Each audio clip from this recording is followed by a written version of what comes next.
Joining us live now is Liberal MP Dave Sharma. It's, of course, the other major story that's taking place today. It's this lockdown that it's likely that it's going to be extended, I would have thought, Dave Sharma, this week because of what's going on. Can I just ask, what sort of calls are you fielding from your constituents in your office at the moment, and what are businesses wanting?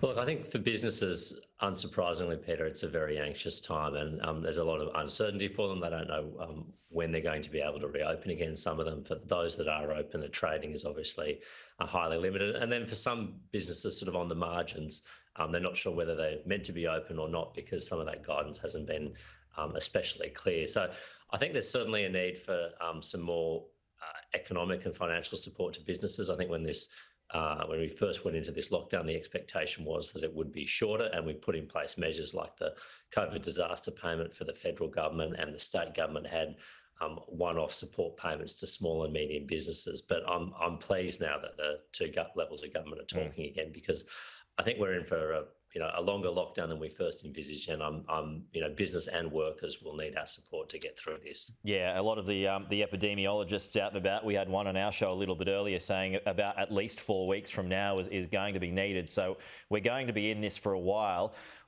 Everyone, of course, had hoped that the New South Wales approach was the right one a couple of weeks ago to be able to allow businesses and people to function as best as possible as the numbers climbed, and it was an approach that was supported by Scott Morrison. But now, do you concede that that was not the right approach?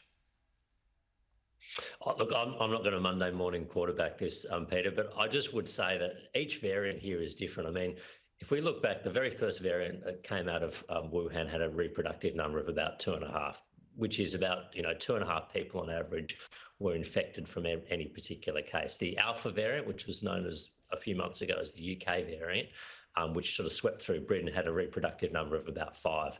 The epidemiology suggests that this Delta variant has a reproductive number of about 8. So we're talking about a variant that's 3 times at least more infectious than the original one we were dealing with. And of course, in that situation, your response is going to need to be different, and the scale of infection through the community and the rate of spread through the community is going to be higher. But all of this stuff, I mean, we're finding out as we go, and this is unfortunately the nature of this, because there's new variants. There's not a lot of evidence. There's certainly not a lot of established independent blind studies and published publications in medical journals.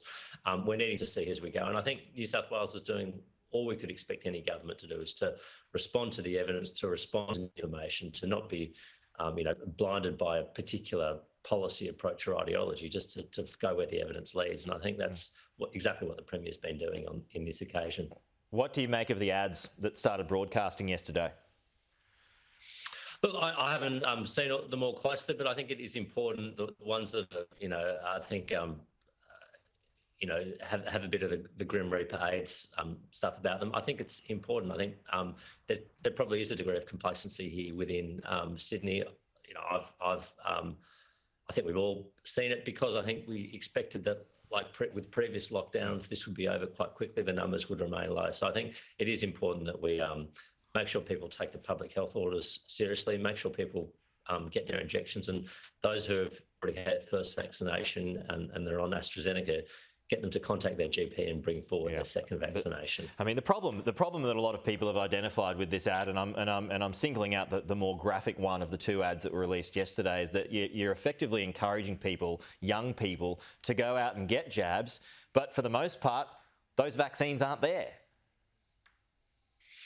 Well, we will have, I think, about 1 million doses of Pfizer available from per week from the end of this week. So those are coming online. People should certainly get on and start making contact with their GP. For those who wish to get AstraZeneca on the advice of their medical doctor, if they're under a certain age, if they're under 50, well, then that's also open to them, and we've seen a number of people doing that. Look, I think the supplies are coming in. We had, I think it was 1.2 million doses of the Pfizer vaccine in June. We've got 2.8 million in July. In August, it'll be 4.5 million.